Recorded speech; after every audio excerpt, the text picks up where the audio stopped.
বলতে হয় যে বসেন, তো শুনবেন কখন আর মানবেন কখন? ভাই বসে গেছেন যারা, আলহামদুলিল্লাহ, শুকরিয়া, জাযাকুমুল্লাহ খায়র।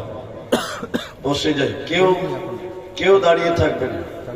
ওই যে পেছনে দুই একজন বাস ধরে দাঁড়িয়ে আছে, ওরা ইন্নাল্লাহা মাআস সাবিরিন, ওরা বলছে ধৈর্য ধরলে আল্লাহ আমার সাথে আছে, তাই আমি ধৈর্য ধরলাম। জি, মাশাআল্লাহ মাশাআল্লাহ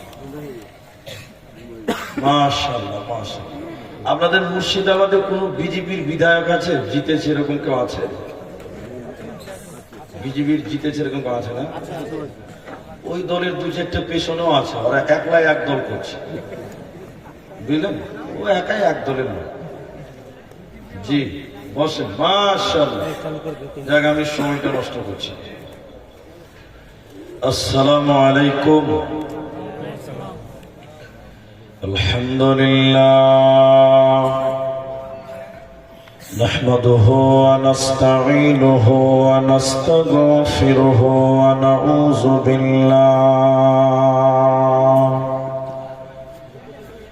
নাউযু বিল্লাহি মিন শুরুরি আনফুসিনা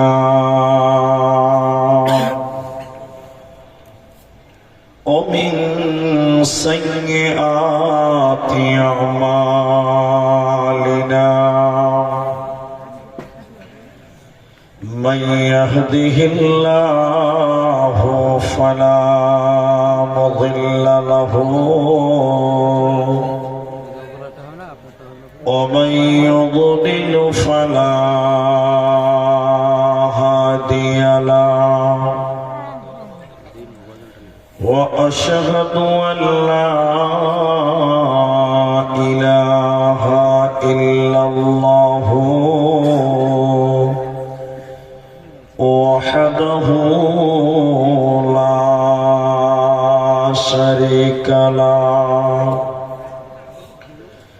وأشهد أن محمدا عبده ورسوله أما بعد فإن أصدق الحديث كتاب الله وأحسن الحديث هدي محمد مصطفى صلى الله عليه وسلم فقد قال الله تبارك وتعالى بسم الله الرحمن الرحيم شهر رمضان الذي أنزل فيه القرآن هدى للناس وبينات من الهدى والفرقان بسم الله الرحمن الرحيم إنا أنزلناه في ليلة القدر وما أدراك ما ليلة القدر ليلة القدر خير من 1000 شهر وقال النبي صلى الله عليه وسلم إذا دخل رمضان فتحت أبواب السماء فتحت أبواب الرحمن وقال النبي صلى الله عليه وسلم ما صام رمضان إيمانا واحتسابا غفر له تقدم من جنبي أو كما قال عليه الصلاة والسلام.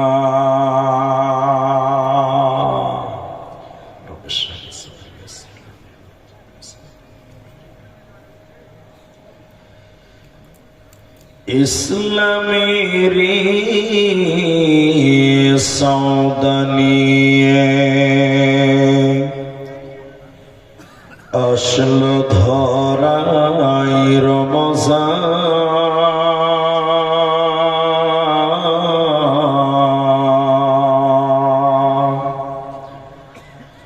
ভোরের আগে নিয়ত বন্ধ ভুল করো না মুসলমান।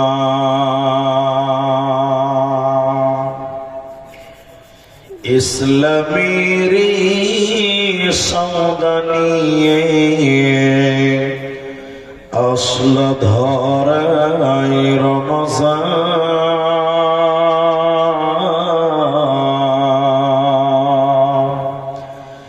ভোরের আগে নিয়ত বন্ধ ভুল করো না মুসলমান। জন্নতেরি আট দরজা রাইয়ান নামে একটি দ্বার, সেই দ্বারেতে যাবেন শুধু যারা আল্লাহর রোজাদার। ইসলামেরই সৌদানিয়ে আসছে ধরাই রমজান,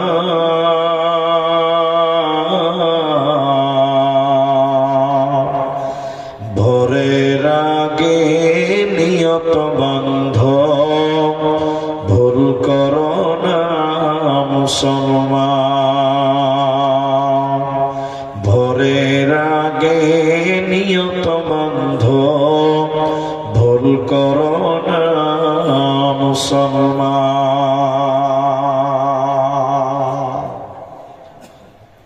উপস্থিত চলমান সভার যোগ্যতম সভাপতি, স্টেজে ওলামায়ে কেরাম, অতিথিবৃন্দ, আমার সামনে সরিয়ে ছিটিয়ে বসে থাকা দিনদার ইমানদার মুমিন ভাই সকল, দোয়ার কান্টারি মুরব্বী সমাজ, স্নেহের কচি কাঁচা, পর্দার অন্তরালে বসে থাকা মুমিনা সলেহা মা ও বোনেরা, প্রাণ প্রিয় সতীশনগর লালগোলা মুর্শিদাবাদবাসী, প্রশংসা সেই মহান মনিবের দরবারে যিনি আমাদেরকে রমজান শুরুর প্রাক্কালে একদম দুদিন আগে কিছু বলার এবং শোনার এবং মাদ্রাসা কেন্দ্রিক আয়োজিত জলসায় উপস্থিত হওয়ার যিনি তৌফিক ইনায়াত করেছেন, সেই মহান মুনিবের দরবারে শুকরিয়া জ্ঞাপন করি। একবার মহাব্বতে সকলেই বলেন আলহামদুলিল্লাহ। ভাই, রাত অনেক হয়ে গেছে, একবার মহাব্বতে বলেন আলহামদুলিল্লাহ। দরুদ ও সালাম বর্ষিত হোক সরকারে কায়নাত তাজদারে মাদানী নবী কুল শিরোমণি ইমামুল আম্বিয়া নবী মক্কি নবী মাদানী নবী আহমদ নবী মুহাম্মদুর রাসূলুল্লাহ, বলুন সাল্লাল্লাহু আলাইহি ওয়াসাল্লাম। মোহতারাম ভাইও, আজিজো, নওজওয়ান সাথীও, আমি কোরআনুল কারীম সূরা বাকারা সূরা নম্বর 2 পারা নম্বর 2 রুকু নম্বর 23 আয়াত নম্বর 185 তেলাওয়াত করেছি। কোরআনুল কারীম সূরা নম্বর 97 পারা নম্বর 30 সূরার নাম কাদার আয়াত করেছি 3 খানা। হাদিসে নববী থেকে সহিহ বুখারী থেকে 3 জায়গা থেকে 3টি হাদিসের টুকরো পাঠ করেছি। উল্লেখিত আয়াত এবং হাদিসকে কেন্দ্রবিন্দুর মধ্যে রেখে কিছু কথা তথ্য সহকারে বলার চেষ্টা করব। যদি আল্লাহ তৌফিক দেন তো আলাইহি তাওয়াক্কালতু ওয়া ইলাইহি উনীব। আমি আপনাদের অনুরোধ করছি, যেটি মানুষ আছেন আপনাদেরকে আর বসতেও বলবো না, আগাতেও বলবো না। যেটা অনুরোধ করছি সেটা হলো এই যে আপনারা সবাই আমাকে চেনেন, যে আমি কেমন বলি, কি আমার চরিত্র কেমন, আমার ক্যারেক্টার, বক্তব্য কেমন, আপনারা মোটামুটি জানেন। তা আমি আপনাদেরকে কিছু কথা জিজ্ঞাসা করব, একটু পরে পরেই করব। এটা মুখ খুলে উত্তর দেবেন। বলুন একবার ইনশাআল্লাহ। সবটি লোক বলেননি, বলেন ইনশাআল্লাহ। কখনো আপনি বলেন, কখনো আমি বলবো, দুজন মিলে হবে বক্তৃতা। আর যদি মনে করেন বক্তা আপনি, বকবেন আপনি, তাহলে আপনাকে আমি বুঝাতে পারবো না। এখন মানুষের দিল অনেক কিছু চায়। কেউ চাইছে যে একটা গাজাল বলুক, কেউ চাইছে যদি একটা গান বলে তো আরো মজা, যে কেউ চাইছে যদি একটু হাসাতে পারে তো আরো মজা। এক একজনের মানসিকতা, চিন্তা ভাবনা এক এক রকম। বক্তাদের ক্ষেত্রেও তাই। আমার মন চাইছে যে আমি জান্নাত সম্পর্কে বলবো, একবার মন চাইছে জাহান্নাম বলি, একবার মন চাইছে না না না কিয়ামত বলি, বিভিন্ন মন চাইছে। কিন্তু ভাই, পরিবেশ যেরকম বক্তব্য সেরকমই রাখতে হবে। কথাকে বুঝাতে পারলাম? হ্যাঁ না বলেন? আপনি একটা গাড়ি চালাচ্ছেন, 3 নাম্বার গিয়ারে দিয়েছেন, ভাবছেন যে আমি 100-তে গাড়ি চালাবো, মানে স্পিড লিমিট 100, ঘন্টায় 100। ভাই সামনে যদি বাম্পার চলে আসে, ড্রাইভারকে ব্রেকে পা দিতেই হবে। ঠিক বললাম না ভাই? আর বাম্পার চলে এসেছে আর আপনি যদি ক্লাস আরো নামেন, গিয়ারে আরো চাপেন, ব্রেকে যদি পা না দেন তাহলে ড্রাইভারের বাম্পার বেরিয়ে যাবে। ঠিক বুঝি ভাই? তাহলে রোড যেমন গাড়ি তেমন চালাতে হবে। আমাদের সামনে একদম রমজান অন্তিম মুহূর্তে চলে এসেছে আমরা। তাই আমি আপনাদের সামনে একমাত্র, কেবলমাত্র, শুধুমাত্র রমজান কেন্দ্রিক কিছু কথা রাখবো, যদি আল্লাহ তৌফিক দেন তো। আলাইহি তাওয়াক্কালতু ওয়া ইলাইহি উনীব। আপনারা 5টা মিনিট কে উঠিয়েন না, আমার দিকে এক খেলে তাকান। রমজানের প্রস্তুতি নিয়ে আমি আপনাদের 2-3টি কথা বলতে চাই। 1 নম্বর পয়েন্টে, আপনি রমজানের জন্য কেমন প্রস্তুতি নিবেন, প্রিপারেশনটা কেমন হওয়া উচিত। এদিকে দেখেন, 1 নম্বর প্রিপারেশন হলো রমজানের জন্য আপনি এখন থেকেই ভালো নিয়ত করবেন। এটা মুখ খুলেন। প্রথমে কি করতে হবে বলেন? বলেন। ভালো নিয়ত করতে হবে। কেন? ইমাম বুখারী আলাইহি রাহমাত তিনি বললেন, ইন্নামাল আ'মালু বিন্নিয়াত। প্রত্যেক কাজের ফলাফল নিয়তের উপরে নির্ভর করা হয়। তাহলে নিয়ত যেমন কাজ হবে তেমন, নিয়ত যেমন কর্ম করতে পারবেন তেমন। এই জন্য এখন থেকে আমাদের ভালো নিয়ত করব। বলুন কি নিয়ত করব? কিছু কিছু লোক, দুষ্ট লোক আছে, দুষ্ট লোক, রমজান শুরু হয়েছে, গোডাউনে খালি খেজুর ভরছে, নিয়ত করছে এবার বেশি দামে বিক্রি করবো। আছে না নাই? এটাও একটা নিয়ত। কিছু কিছু লোক ফল বিক্রি করে, ফল ফল এমনি দিনে আপেল বিক্রি করেছে 150 টাকা। যেই রমজান শুরু হয়েছে ফলের দাম, আপেলের দাম 250 টাকা। ও আগে থেকেই নিয়ত করেছে, গোডাউনে আপেল ভর্তি করেছে। এরকম আছে না নাই ভাই? জোরে বলেন। আছে। কিছু ব্যবসায়িক আছে, ব্যবসায়িক রমজানটাকে লুটার জন্য তৈরি হয়, লুটার জন্য, গরিবকে চুষার জন্য, লোটার জন্য। এই জন্য রমজানের আগেই তারা নিয়ত করে যে এবার রমজানে 2 লাখ টাকা কামাবো। বলেন আছে না নাই? তাহলে নিয়ত করব ভালো। বলো নিয়ত করব কেমন? ভালো। কেমন নিয়ত? ইবনে আব্বাস রাদিয়াল্লাহু ইবনে মাসউদ রাদিয়াল্লাহু তাআলা আনহু তিনি বললেন, রাসূলুল্লাহ সাল্লাল্লাহু আলাইহি ওয়াসাল্লাম বললেন, কেউ যদি ভালো কাজের নিয়ত করে সাথে সাথে আল্লাহ একটা নেকি তার আমলনামায় দিয়ে দেয়। বলুন সুবহানাল্লাহ। এখনো ভালো কাজ করে নাই, খালি নিয়ত করলো যে আমি রমজানে 30টা রোজা রাখবো, এখনই আল্লাহ আপনাকে একটা নেকি দিবেন। সুবহানাল্লাহ বলুন। তাহলে ভালো নিয়ত করবো, বলুন ইনশাআল্লাহ। রমজানের প্রস্তুতি নিবেন, 1 নম্বর নিয়ত ঠিক করেন। 2 নম্বর শাবান মাসের যেদিন 29 তারিখ, ওই দিন আপনি চাঁদ খুঁজবেন, চাঁদ দেখবেন। চাঁদ চাঁদ কি খুঁজতে হবে? চাঁদ। আচ্ছা, রাসূল বললেন সুমু লিরুয়াতিহি, তোমরা চাঁদ দেখে রোজা রাখো। এবার সবাই মহব্বতে বলেন, তাহলে কি দেখতে হবে ভাই? চাঁদ।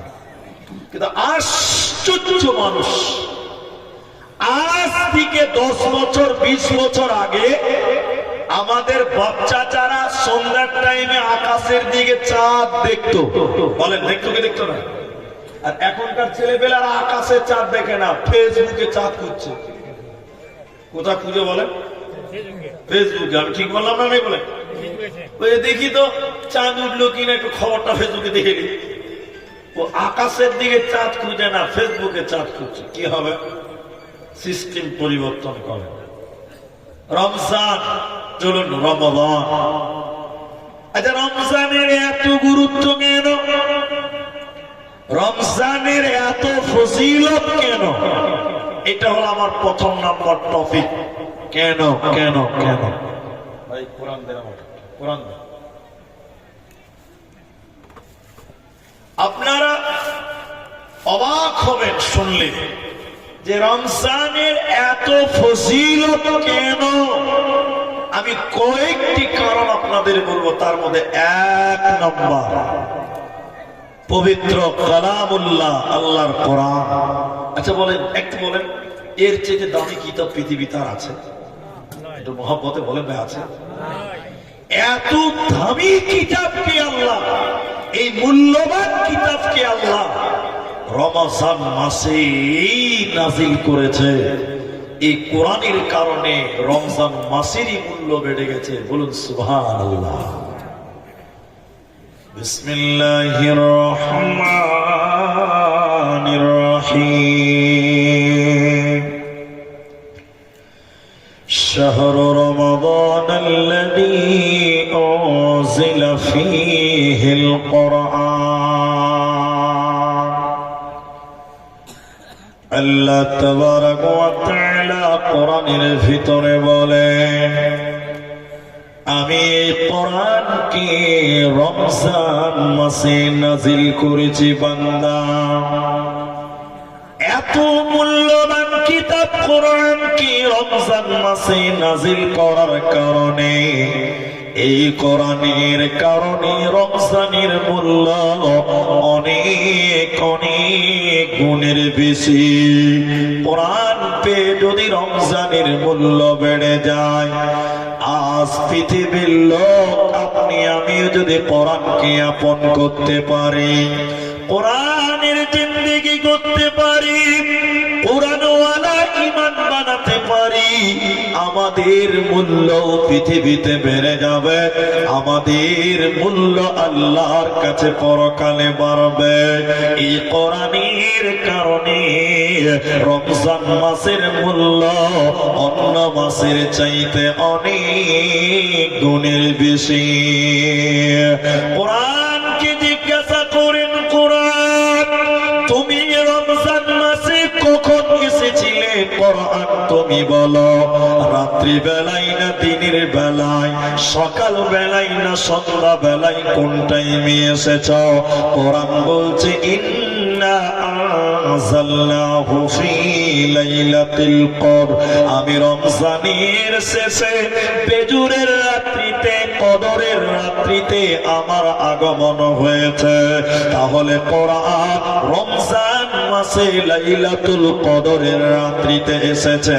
এই কোরআনের কারণে রমজানের মূল্য পৃথিবীতে অনেক গুণের বেশি। রমজান হলো কোরআন নাজিলের মাস। এজন্য মুফাসসিরিনগণ বলেন, তাফসীরে ফাতহুল মাজিদের ভিতরে আছে, বিশ্ব নবী রমজান মাসে জিবরাইলের কাছে কোরআন শোনাতেন। নবীজি জিবরাইলকে কোরআন শোনাতেন রমজানে, আর জিবরাইল নবীকে কোরআন শোনাতেন। কেন? কারণ রমজান হলো কোরআন নাজিলের মাস। এজন্য শীতেশনগরের মায়েরা, শীতেশনগরের বন্ধু যুবকেরা শুনে নাও, বিশ্ব নবী রমজান মাসে কোরআন তেলাওয়াত করতেন, শোনাতেন জিবরাইলকে। তোমরাও বেশি বেশি করে কোরআন তেলাওয়াত করো, তোমরাও বেশি বেশি করে কোরআন রমজানে পড়ো, তাহলে তোমাদের মূল্য ইহকালেও বেড়ে যাবে, পরকালেও বেড়ে যাবে। তোমাদের চিন্তা রবে না, রবে না, রবে না। হাদিসের ভিতর নবীজি বললেন, আব্দুল্লাহ ইবনে আমর রাদিয়াল্লাহু তাআলা আনহু তিনি বলেন, বিশ্ব নবী বলেছেন, শোনো ওরে লালগুলার লোক, তোমরা শোনো। নবীজি এভাবে বললেন, দুইটি আমল, দুইটি আমল কিয়ামতের দিন মানুষের জন্য সাক্ষী দিবে, মানুষের জন্য সুপারিশ করবে, সাক্ষী দিবে। ওই দুটি আমল কি? ওই দুটি আমলের ভিতরে একটার নাম কোরআন। কোরআন কিয়ামতের দিন বলবে, আল্লাহ তোমারই বান্দা কোরআন তেলাওয়াত করেছিল রমজান মাসে, আল্লাহ আমি কোরআন কে পাঠ করেছিল, আল্লাহ আমার সাক্ষী তুমি গ্রহণ করো। আল্লাহ কোরআনের সাক্ষী গ্রহণ করবে, আল্লাহ বিনিময় আপনাকে জান্নাতে দিবে। এজন্য রমজান মাসে বেশি বেশি কোরআন পড়তে হয়। কোরআন পড়তে হয়, কোরআন শুনতে হয়। এখন আপনারা বলেন, একটু বলেন, ভাই এই মোবাইল লাইটটা বন্ধ করো। এবার আমি আপনাকে বলছি, দেখেন এদিকে দেখেন, আমরা মুসলমানদের একটা রোগ হয়ে গেছে। রোগ কি জানেন? রমজান মাস এত গুরুত্বপূর্ণ, এরপরও আমাদের কোরআন শুনতে ভালো লাগে না। ঠিক বললাম না? হ্যাঁ না বলেন? যদি বলেন মিথ্যা কথা, তাহলে আমি সত্যটা প্রমাণ করছি। আচ্ছা, আপনাদের শীতেশনগরে কটা মসজিদ আছে? মাশাআল্লাহ, 12টা। দেখবেন যে মসজিদের মুলবি সাহেব তাড়াতাড়ি তারাবি শেষ করে দেয়, ওই মসজিদে মুসল্লি বেশি হয়। হ্যাঁ না বলেন? আর ঠিক বললাম না? আমি এটা মিথ্যা কথা বললাম না? দেখবেন 12টা মসজিদের ভিতরে যে মসজিদে তাড়াতাড়ি মুলবি তারাবি পড়িয়ে শেষ করে দেয়, দেখবেন ওই মসজিদে প্রচুর নামাজি। যে মসজিদের মুলবিটা একটু বুড়া, লম্বা লম্বা করে কেরাত করে, মুলবির পেছনে 10 দিন পরে দেখুন মুসল্লি থাকে না। এটা হ্যাঁ না বলেন ভাই? তার মানে আমাদের রোগ হয়েছে, রোগ রোগ। তারাবিতে মুলবি একটা কোরআনের আয়াত একটু বেশি পড়ুক, এটা আমরা কেউ চাই না। আমরা চাই ওকেই যে তাড়াতাড়ি শেষ করতে পারবে। ঠিক বলো তো ভাই?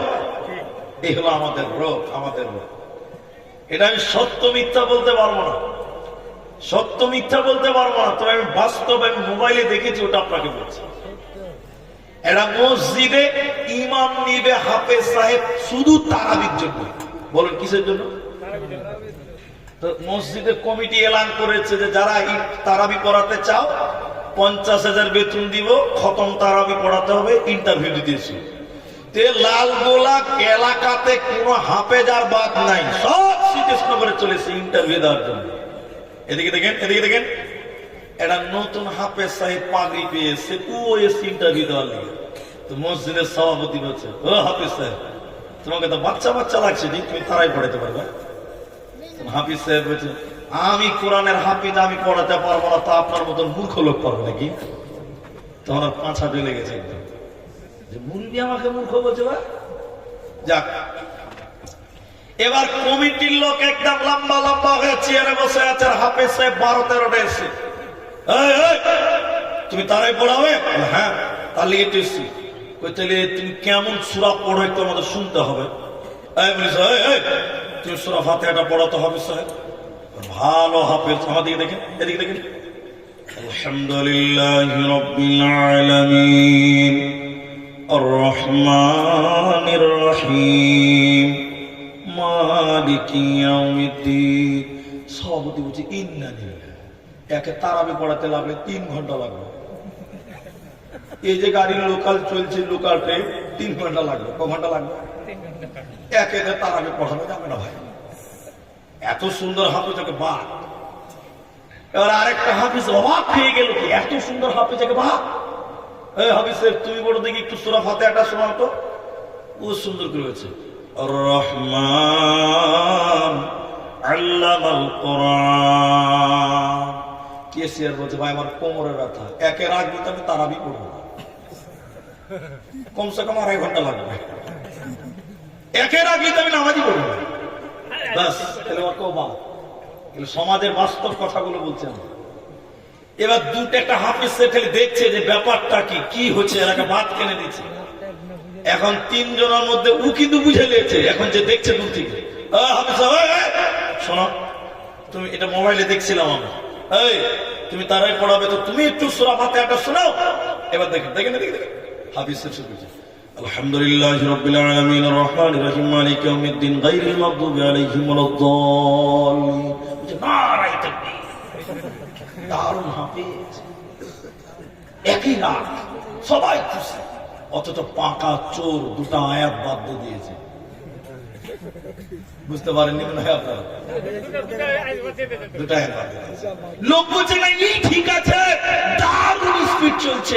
এর পিছনে দেখবেন মানুষ লাইনে লাইনে তারাবি করবে, আর যে লোকটা ভালো করে কোরআন পড়ছে লম্বা করে, ওর পেছনে কেউ তারাবি পড়তে। ঠিক বললাম না? নাই বলেন? তাহলে আমাদের এটা রোগ, আমাদের এটা রোগ, আমাদের এটা রোগ হয়ে গেছে। বিশ্ব নবী কোরআন শোনাতেন জিবরাইলকে, জিবরাইল শোনাতেন নবী মুহাম্মদ সাল্লাল্লাহু আলাইহি সাল্লামকে। একবার জোরে বলুন সুবহানাল্লাহ। আর আমরা খালি চাইছি যে একদম 5G স্পিডে তারাবি শেষ করে দাও, আরে আধা ঘন্টাতে শেষ করে দাও, তাও মানুষ খুশি হয়ে যাবে। কেউ বলবে না যে এত তাড়াতাড়ি কেন। ঠিক বললাম না? বলেন। সমাজের উচিত কোরআনের কারণে রমজানের মূল্য বেড়ে গেছে আমার মা। তাহলে তোমাকেও কোরআন তেলাওয়াত করতে হবে। রমজানে কোরআন পড়ো, কোরআন শোনো। কোরআন পড়লেও নেকি হয়, কোরআন শুনলেও নেকি হয়। এজন্য যারা পড়তে পারে না, তারা যারা পারে তাদের কাছে বসে বসে কোরআন তেলাওয়াত করো। সময়টাকে অপচয় করিও না, রমজান চলে গেলে আর পাবে না। দ্বিতীয় নম্বর, পৃথিবীতে যত আমল রয়েছে এর ভিতরে গুরুত্বপূর্ণ আরেকটি আমলের নাম হলো রোজা। রোজাটা রমজান মাসে রয়েছে, অন্য মাসে ফরজ রোজা নাই। যেটি লোক আছেন রোজা কেন রাখবেন, কি দরকার আছে, রাখতে হয় কেন, আমার কথাগুলো যদি আপনি বোঝার চেষ্টা করেন বুঝতে পারবেন। রোজা কেন রাখবেন আপনি আল্লাহকে বলুন, আল্লাহ কি প্রয়োজন আছে রোজা রাখতে হবে কেন? আমার আল্লাহ বলছেন শুনে নাও, রোজা কেন কেন কেন তোমরা রাখবে। আমি 3টা কারণ আপনাদেরকে বলতে চাইছি, শুনে নেন।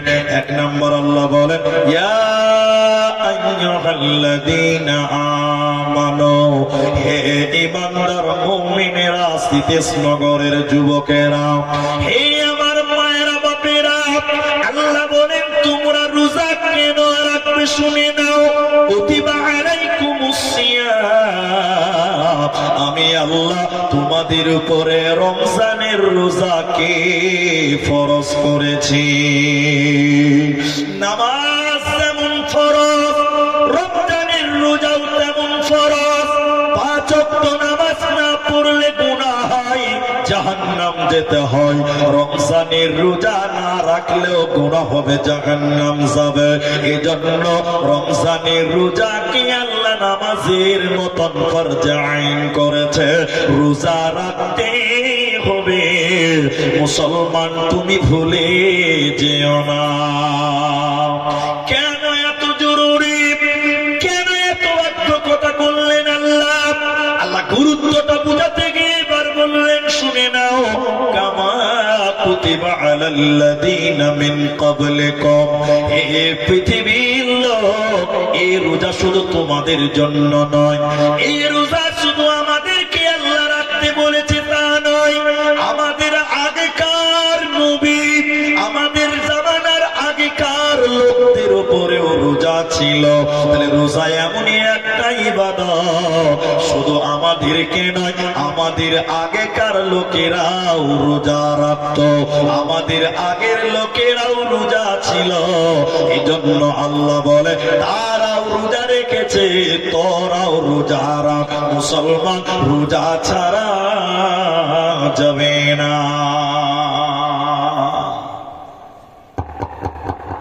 আচ্ছা, আগেকার লোকেরা যে রোজা রাখতো, কোরআন বলছে, তোরা কি রমজান মাসে রোজা রাখতো? বলেন না, ওরা রমজান মাসে রোজা রাখতো না। কিছু পার্থক্য আছে, কিছু পার্থক্য আছে। আমার পার্থক্য গুলো শুনেন। এক, আমরা 30টা রাখি, বনি ইসরাইলের জামানার লোকেরা একটা রাখতো। একবার বলেন, কটা রাখতো? একটা। যেমন নবীজি মদিনায় গিয়ে দেখলেন ইহুদিরা রোজা রেখেছে। ওটা কিন্তু রমজান মাস না, মুহররম মাস। কোন মাস বললাম? ওই যে আমরা 10 তারিখে রোজা রাখি মুহররমের, ওটাকে বলি আমরা আশুরার রোজা। ওরা রোজা রেখেছে, এরা ইহুদি। নবীজি বললেন, এই ইহুদিরা, এই মদিনার ইহুদির দল, তোমরা আজকে রোজা রেখেছো, না খেয়ে আছো কেন? তো বলছে যে আমাদের নবী মুসাকে আল্লাহ এই দিনে ফেরাউনের হাত থেকে মুক্তি দিয়েছিল, তা আল্লাহকে তো ধন্যবাদ দিতে হয়। আল্লাহকে ধন্যবাদ জানানোর জন্য একটা রোজা, আল্লাহর শুকরিয়ার জন্য একটা রোজা, আল্লাহকে থ্যাঙ্কস জানাবার জন্য একটা রোজা। আর ওই রোজাটা ওদের জন্য বাধ্যতামূলক ছিল। বলুন সুবহানাল্লাহ। তাহলে আমাদের আগেকার লোকেরাও রোজা থেকেছে, কিন্তু আমাদের 30টা না, ওরা রাখতো 1টা, 2টা, 5টা, বিভিন্ন রাওয়ায়াত আছে। তাহলে তাদের রোজার আমাদের রোজার পার্থক্য নাম্বার 2, আমরা ভোর রাতে সাহারি খাই, ইহুদিরা ভোর রাতে সাহারি খেত না। ভোরের বেলায় সাহারি খান। নবীজি বললেন, উম্মত তোমরা সাহারি খাও, সাহারিতে বরকত আছে। সাহারিতে কি আছে? বরকত আছে। আমরা সাহারি খাই, ইহুদিরা সাহারি খেত না। ওরা রাতের বেলায় খেয়ে নিত, আর ভোরে রাতে তারা খেত না।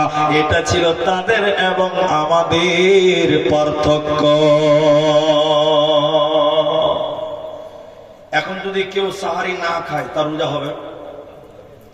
হবে, তারও রোজা হবে। কারণ রোজার জন্য সাহারি খাওয়াটা ফরজ না, ওটা সুন্নাত। সুন্নত ছুটে গেছে বলে ফরজ বাতিল হবে না। কেউ ঘুমিয়ে গেছে রাত 12টা, ভোর রাতে 4টায় চেতন পাইনি, সকাল 6:30টায় চেতন পেল, সকাল হয়ে গেছে, কি করবে? না কি থাকবে? তারও রোজা হয়ে যাবে। যদি ঘুমাবার সময় নিয়ত করে ঘুমাই যে আগামীকালকে রোজা রাখবো, বিনা সাহারিতেও রোজা হবে। কিন্তু নবী বললেন, তোমরা সাহারি খাও, সাহারিতে বরকত রয়েছে। এখন এদিকে বলেন তো, সবাই বলেন, রাতের শেষ খাবারের নাম কি? সাহারি। মাশাআল্লাহ, রাতের শেষ খাবারের নাম সাহারি। দেখবেন কিছু লোক দেখবেন ভাত খাবে, ভাত খেয়ে খালি ঘন ঘন টাইম দেখবি, তার ক মিনিট আছে দেখি তো। যখন দেখবে 5 মিনিট আছে টুক করে একটা বিড়িটা নিয়ে সারাদিন তো খেতে পাবো না, দুটা মেরেই দিই। আচ্ছা না হ্যাঁ না বলেন, তাহলে ওইটা ওর সাহারি, কত কি বরকত হবে? এরা বলে না কত তো বরকত হবে। বিড়িতে কি তাই বরকত হয়? অনেক লোক আছে দেখবেন ভাত খাওয়ার পর খালি পাঁচরা করে বেড়াচ্ছে যে মুরগি কখন আজান দিবে। যখন দেখবে যার 5-7 মিনিট আছে তো খালি খাইনি বলে দিবে, যদি সারাদিন পাবো না একটু চান্স লিলি, এতে বরকত হবে। ইহুদিরা সাহারি খেত না, আমার উম্মত তোমরা সাহারি খাও, সাহারিতে বরকত রয়েছে। তাহলে ইহুদিরাও রোজা রাখতো, আল্লাহ বলেন তোমাদেরকেও রোজা রাখতে হবে। এটা শুধু তোমাদের জন্য নয়, আগেকার জামানার লোকেরাও রোজা রাখতো। নাম্বার 3, পার্থক্য নাম্বার 3, আমার কথা বোঝার চেষ্টা করেন। নবীজি বলেন ইহুদিরা রোজা করত কিন্তু তারা দেরি করে ইফতার করত, ওরা দেরি করে ইফতার করত। আমার উম্মত তাড়াতাড়ি ইফতার করো, ইফতার দেরি করে করা যাবে না। হাদিসের অন্য জায়গায় নবী বলেন আমার উম্মত কতদিন কল্যাণে থাকবে যতদিন তাড়াতাড়ি ইফতার করবে। তাহলে ইহুদিরা দেরি করে ইফতার করত, মুসলমান দেরি করে ইফতার করা যাবে না। দেখেন দেখেন দেখেন, বাপ মা বেটা বহু পোতা পতি ভাই বোন 10 জন ইফতার করতে বসেছে। বলেন কয়জন? মুলি সাহেব আজান দিয়ে দিয়েছে, ছোট ছেলেটা এরকম খেজুর নিয়েছে খাবে, তোর বাপ বলছে সারাদিন না খেয়ে থেকেছিস, আর 2 মিনিট থামতে পারবি না বেটা, আজানটা হইতে দে তারপরে খা। এরকম বলে নাই? বলে না গো? সারাদিন না খেয়ে থাকলি আর 1 মিনিট থাম, আজানটা শেষ হতে দে তারপর ইফতার করবি, এটা হারাম, চলবে না। এটা বলা যাবে না যে 1 মিনিট থাম। কেন? দেরিতে ইফতার করে ইহুদিরা। আমার উম্মত তাড়াতাড়ি ইফতার করো, তাহলে ইফতার তাড়াতাড়ি, ইফতারে দেরি করা বলেন যাবে না। এখন আরেকটা কথা বলি, জিজ্ঞাসা করে উত্তর দেন যারা গ্রামের মানুষ। আচ্ছা আপনাদের গ্রামে কি মুলবি সাহেব বলে ইফতারের টাইম হয়ে গেছে ইফতার করেন, না ডাইরেক্ট আজান দেয়? আজান দেয়, বাহ খুব ভালো কথা। আচ্ছা আপনারা কি বলছেন, মুলবির আজান শুনে ইফতার করবেন না আজান শেষ হওয়ার পরে ইফতার করবেন? না এটাও চলবে না, ওটাও ভুল। এবার একটা ছেলে উত্তর দিল, এবার আমি দেখি। আচ্ছা বলে মুলবি সাহেব যে আজানটা দিচ্ছে ও কি ইফতার করে আজান দেয় না না করে দেয়? এটা খেজুর খাবে, একটু জল খাবে, 1 মিনিট মুড়ি খাবে, একটু কুলি করবে, আজান দিবে। তার মুলবি খায়া দেয়া একদম রেডি হয়ে গেছে, পরে বলছে আল্লাহ, তখন আপনারা হযরত আলী খাবা ইফতার করতে বসছেন।